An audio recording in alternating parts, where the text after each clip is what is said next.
అందరికి నమస్కారం.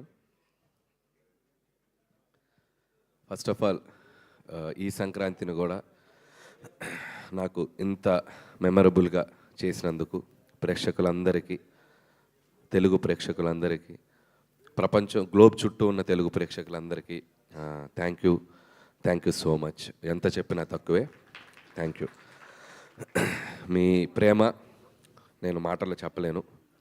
మళ్ళీ మళ్ళీ ఇలాంటి మంచి సినిమాలు తీసి మీకు ఆనందాన్ని ఇచ్చి దాంట్లో మళ్ళీ నా కృతజ్ఞతను మీకు తెలియజేసుకుంటాను. అంతకుమించి నేనేం చేయలేను. థ్యాంక్ యూ అండి. Thank you so much. అలాగే ఇప్పటి వరకు నా పనిచేసిన టెక్నీషియన్స్ కానీ అందరూ నా గురించి చాలా మంచి మాటలు చెప్పారు. బట్ నేను అనేవాడిని ఈరోజు ఈ సినిమా చేయడానికి నాకు ఒక ఆపర్చునిటీ ఇచ్చి నాకు ఒక మెగా గిఫ్ట్ ఇచ్చినటువంటి మా మెగాస్టార్ చిరంజీవి గారి గురించి మొదలెడతాను నేను. ఎందుకంటే టెక్నీషియన్స్ అందరి గురించి ప్రీ రిలీజ్లో నేను మాట్లాడేశాను. ఇప్పుడు ముఖ్యంగా నేను మాట్లాడాల్సింది మా చిరంజీవి గారి గురించి మాట్లాడాలి. నేను ఈ కథ చాలామందికి తెలియని విషయం ఏంటంటే, నేను ప్రతి స్క్రిప్ట్ ఒక 2.5 months to 3.5 months పడుతుంది. నేను వైజాగ్ వెళ్ళి కూర్చొని, చాలామందికి తెలుసు, అక్కడ ఒక 2.5 నుంచి 3 months పడుతుంది ఒక కథ. విత్ డైలాగ్ వెర్షన్ అంటే 3.5 months పడుతుంది. చాలా సర్ప్రైజింగ్ థింగ్, చాలా షాకింగ్ థింగ్ ఏంటంటే, ఈ సినిమా ఫస్ట్ హాఫ్ 15 రోజులు, సెకండ్ హాఫ్ 10 రోజులు, అంటే 25 daysలో ఫినిష్ చేసినటువంటి స్క్రిప్ట్ ఇది. ఫాస్టెస్ట్ స్క్రిప్ట్ నా కెరియర్లో నేను చేసిన స్క్రిప్ట్ ఇది. దానికి ఎందుకు ఇంత ఫాస్ట్గా అయింది అని మీరు అనుకుంటే దానికి కారణం మెగాస్టార్ చిరంజీవి గారు. రాసేటప్పుడు చిరంజీవి గారికి ఒక కథ రాయాలంటే ఎలా రాయాలి, ఎలా మొదలెట్టాలి, ఎలా మూమెంట్స్ క్రియేట్ చేయాలి, ఎలా ఈ సినిమాని కంక్లూడ్ చేయాలి, ఇలా అని అనుకుంటే దానికి ఇన్స్పిరేషన్ ఇచ్చింది చిరంజీవి గారే. కాసేపు చిరంజీవి గారు అనకుండా ఒక సగటు ప్రేక్షకుడుగా, సగటు అభిమానిగా ప్రేక్షకులు చిరంజీవి గారిని ఎలా అభిమానిస్తారో అలా మాట్లాడుకుంటే, డైలాగ్ని చాలా కూల్గా మాట్లాడుతున్నట్టు చాలా క్యాజువల్ బాడీ లాంగ్వేజ్తో మాట్లాడాలంటే దానికి ఇన్స్పిరేట్ చేసింది చిరంజీవి. ఒక బాధని, ఒక ఎమోషన్ని, కంటి నుండి నీళ్ళు బయటికి రాకుండా ఆర్ద్రతతో మన అందరినీ ఏడిపించగలగాలంటే చిరంజీవి. ఒక డ్యాన్స్ని అలవోకగా గ్రేస్తో, మూమెంట్స్తో, డ్యాన్స్ అంటే ఇలా కదా చేయాలని చెప్పాలంటే చిరంజీవి. 100 మంది ఎదురుగా ఫైటర్స్ నుంచి ఉంటే చాలా యాటిట్యూడ్తో నుంచుని ఒక చిన్న సిగరెట్ వెలిగించాలంటే, ఒక బాసిజం చూపించాలంటే చిరంజీవి. ఇలా చెప్పుకుంటూ పోతే నటనలో ఉన్న నవరసాలని అద్భుతంగా, అందంగా, తన మార్క్తో, తన స్టైల్తో, తన ఓన్ చేసుకొని ఒక స్పెషల్ యాక్టింగ్ లాగా మనందరికీ ప్రజెంట్ చేసిన వ్యక్తి చిరంజీవి. సో అలాంటి ఒక చిరంజీవి గారికి ఒక కథ రాయాలంటే ఒక పెన్ను మొదలెడితే, సో ఈ డాట్స్ అన్నిటినీ కలుపుకుంటూ వెళ్ళిపోయాను నేను, అంతే. ఈ డాట్స్, ఆయనకున్న స్పెషాలిటీస్ ఏవైతే ఉన్నాయో, ఆయన మనల్ని ఒక కొన్ని దశాబ్దాలుగా మనల్ని ఎలా ఎగ్జైట్ చేశాడో, సో అలా ఎగ్జైట్ చేసిన డాట్స్ కలుపుకుంటూ వెళ్ళాను నేను, అంతే. అందుకే అంత ఫాస్ట్గా వెళ్ళిపోయింది. సో ఒక ఇంట్రడక్షన్ సీన్ రాయాలన్నా, లేకపోతే ఒక పిల్లలతో ఒక ఆర్ద్రతకు ఒక సన్నివేశం రాయాలన్నా, ఒక వైఫ్ మామగారి మధ్యలో చాలా చలాకీగా నిలబడి, ఒక యాటిట్యూడ్తో నిలబడి, ఒక స్వాగ్తో నిలబడి చేయాలన్నా, ఒక విలన్స్ ముందు ఒక యాటిట్యూడ్తో నిలబడాలన్నా, ఇలా అన్ని ఎలిమెంట్స్ ఈ సినిమాలో నాకు రాయటానికి నాకు ఈజీగా క్రియేట్ చేసిన వ్యక్తి చిరంజీవి గారు. సో అందుకే నేను ఆ క్రెడిట్ నేను చిరంజీవి గారికి ఇవ్వదలుచుకున్నాను. థ్యాంక్ యూ చిరంజీవి గారు. మీరు నాకు ఈ ఆపర్చునిటీ ఇచ్చి ఈరోజు దేశం నలుమూల, ప్రపంచం నలుమూలలా ఉన్న మెగా అభిమానులు అందరూ ఆయనతో పాటు, మెగా అభిమానులతో పాటు చిరంజీవి గారిని ఒక నటుడుగా అభిమానించే సగటు ప్రేక్షకులు అందరూ ఈ సినిమాని సెలబ్రేట్ చేసుకుంటున్నారు. ఎందుకంటే చిరంజీవి గారు అందరినీ ఇచ్చిన ఒక మ్యాజిక్ ఈ సినిమాలో అడుగడుగున నాకు ప్రజెంట్ చేసే అవకాశం కల్పించారు చిరంజీవి గారు. సో వాళ్ళు చూపిస్తున్న ప్రేమ, అభిమానం నేను ఎప్పటికీ మర్చిపోలేను. ఇక మెగా ఫ్యాన్స్ అయితే నేను కనపడితే నన్ను లాక్కెళ్ళి కొంతమంది అయితే ముద్దు పెట్టేద్దామని చూస్తారు. సో అంత అభిమానం చూపిస్తున్నారు. అండ్ ట్విట్టర్లో కానీ, సోషల్ మీడియాలో కానీ, ప్రతి చోట వాళ్ళు చూపిస్తున్న అభిమానం నేను ఎప్పటికీ మర్చిపోలేను. సో ఇది అంతా కుదిరిందంటే దానికి కారణం చిరంజీవి గారు. And thank you Chiranjeevi sir. So నేనేదో ఒక టైమింగ్ అనుకొని, నేనేదో కొన్ని డైలాగులు అనుకొని, ఏదేదో రాసేసుకొని వచ్చి, సార్ నేను ఇలా అనుకుంటున్నాను, ఇలా చేద్దాం అంటే 150 సినిమాల ఎక్స్పీరియన్స్ ఉండి ఎంతోమంది దిగ్దర్శకులతో పనిచేసిన చిరంజీవి గారు ఈరోజు ఆయన పక్కన అందరూ బచ్చాగాళ్ళే. మా టీంలో అందరూ ఆయన చూస్తే పెరుగుతొచ్చిన అందరూ ఇంత బచ్చాగాళ్ళం ఆయన సినిమాలు చూసేస్తుంటే, ఇంత పిల్ల బచ్చాలందరూ ఆయన పక్కన ఉన్నా కూడా స్టిల్ ఆయన కూడా మాతో కలిసిపోయి ఒక నార్మల్ మనిషిలాగా, ఒక నార్మల్ ఆర్టిస్ట్గా ప్రతి ఒక్కరికి ఆ స్పేస్ ఇస్తూ ఆయన ఎక్స్పీరియన్స్ని మాతో షేర్ చేస్తూ మా అందరి వెనకుండి నడిపించిన శంకరుడు మా శంకర్ వరప్రసాద్ గారు, మా చిరంజీవి గారు. నన్ను ముద్దుగా విసు గారు అని పిలుస్తుంటారు, విశ్వం గారు అని పిలుస్తుంటారు. ఎందుకంటే కొద్దిగా చాదస్తంతో ఒక 2-3 టేకులు ఎక్కువ అడిగితే, అబ్బా నువ్వు విశ్వనాథ్ గారిలా పనిచేస్తున్నావయ్యా బాబు విశ్వం గారు ఇలా రండి అని చెప్పి చాలా సరదాగా ముద్దుగా పిలిచేవాళ్ళు. సో మాకు పనిచేసిన 85 రోజులు హర్ష గారికి బాగా తెలుసు, త్రూ అవుట్ ఉన్నారు. సో 85 రోజులు ప్రతిరోజు ఒక బ్యూటిఫుల్ మెమరీ. మాట్లాడుకుంటూ పోతే చాలా ఉంది. సక్సెస్ఫుల్ ఈవెంట్కి కొద్దిగా దాచుకుందాం, సక్సెస్ ఈవెంట్కి. సో ఇది ప్రస్తుతానికి చిరంజీవి గారి గురించి నాకు మనసులో ఉన్న ఒక ఫీలింగ్ మీకు ముందు పెట్టాలనిపించింది.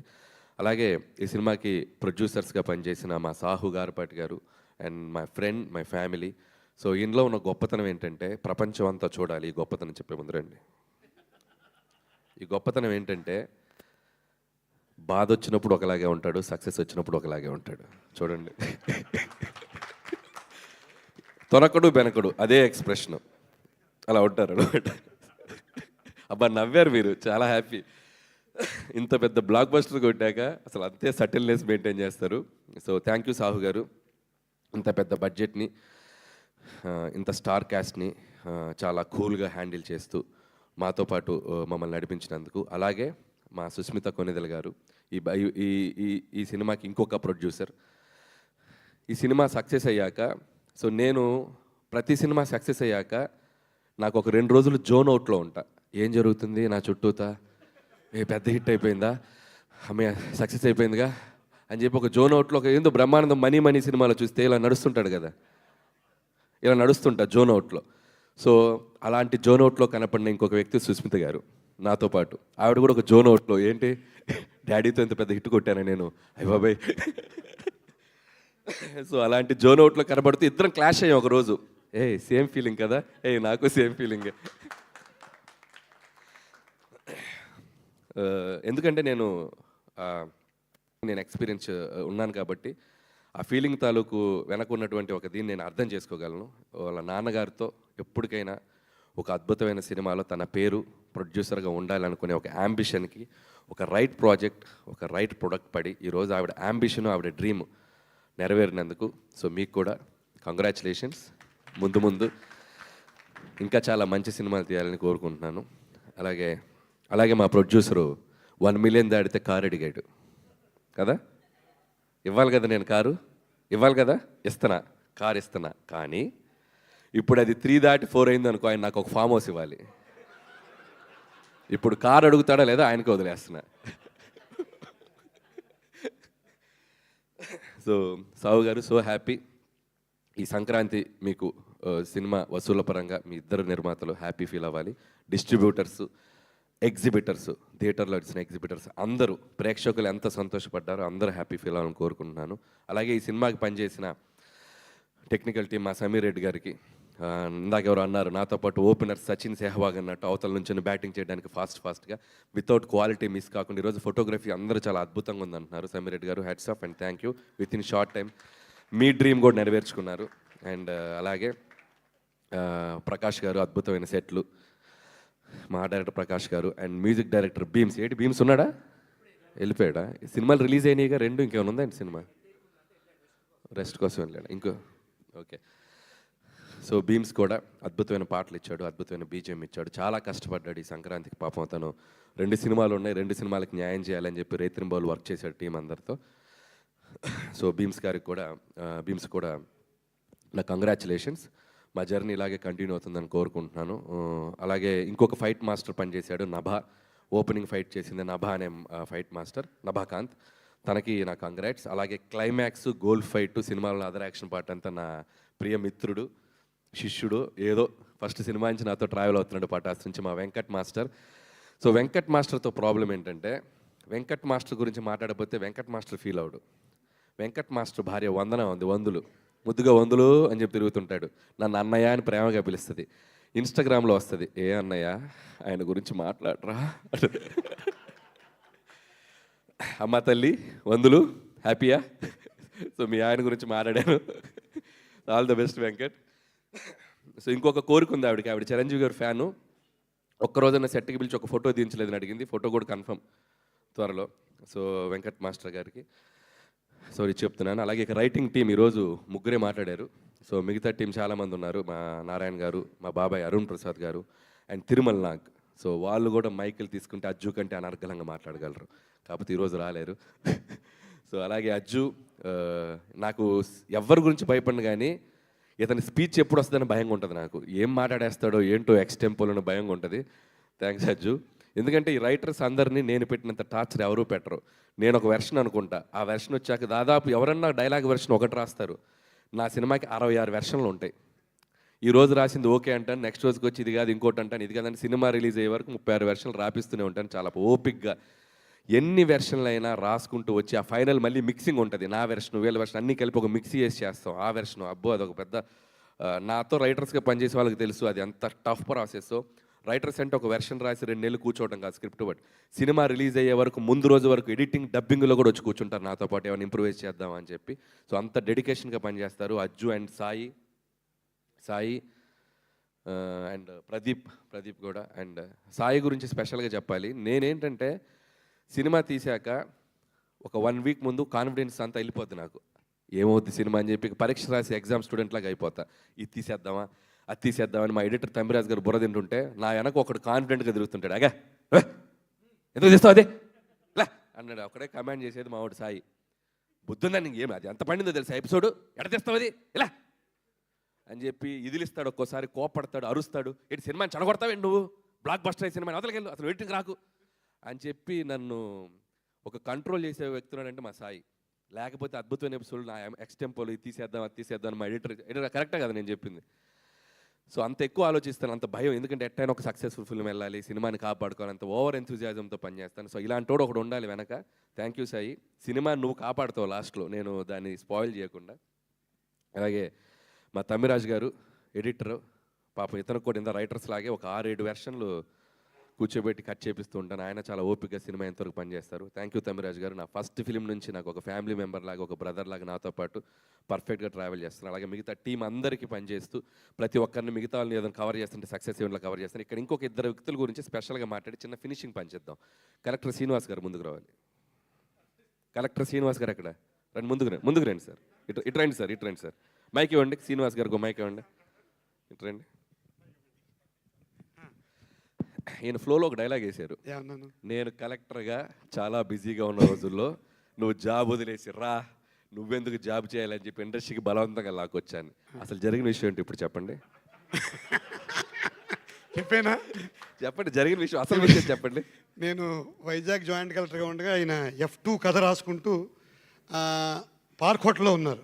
జిమ్ చేస్తుంటే మా జిమ్ ట్రైనర్ చెప్పారు, ఆయన తెలుసా అంటే అనిల్ రావుపూడి గారు అని చెప్పాడు ఆయన. నేను కూడా సార్ చూసుకుని ఆ రోజు ఇంటికి వెళ్ళి రాత్రి రాజాసాబ్ సినిమా చూసి పొద్దున్నే, అప్పుడు రాజాసాబ్ సినిమా చూశాను ఆయన తీసింది. Sorry Raja the great cinema చూసేసి అనిల్ గారి దగ్గర పొద్దున్నే వెళ్ళి వైజాగ్ జాయింట్ కలెక్టర్ గారు మిమ్మల్ని కలుస్తారంటే లోపలికి వెళ్ళాను. ఓ షాలు ఒకటి కప్పాను. అప్పట్లో చంద్రబాబు నాయుడు గారికి ప్రోటోకాల్ ఆఫీసర్గా ఉండేవాడిని.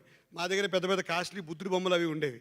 అవన్నీ తీసుకెళ్ళి హంగామాగా వెళ్ళి ఒక శాలువా కప్పి అప్పటికి 4-5 సినిమాలు చేశానండి. నాకు ఒక చిన్న వేషం ఇప్పించండి సార్ అన్నాను. అంతేగాని నా ఉద్యోగం మానిపించడం ఏం లేదు. F2 హిట్ అవడం వలన నా అంతా నేనే బయటికి రావాల్సిన పరిస్థితి వచ్చింది. షాల్వా కప్పారు, ఒక అద్భుతమైన గిఫ్ట్ ఇచ్చి, అది గిఫ్ట్ అంటే షీల్డ్ ఇచ్చారు. ఆ తర్వాత శ్రీ లక్ష్మీనరసింహస్వామి సింహాచలం ఆలయంలో ప్రోటోకాల్ దర్శనం చేయించి మొత్తం ఒక చిన్న సెటప్ చేయించారు. చిన్న అద్భుతమైన సెటప్ జరిగాక అప్పుడు అతని మీదకి ఆయన మీదకి ఒక చూపు వెళ్ళి అప్పుడు F2లోకి వచ్చారు కదా. మరి జరిగిన స్టోరీ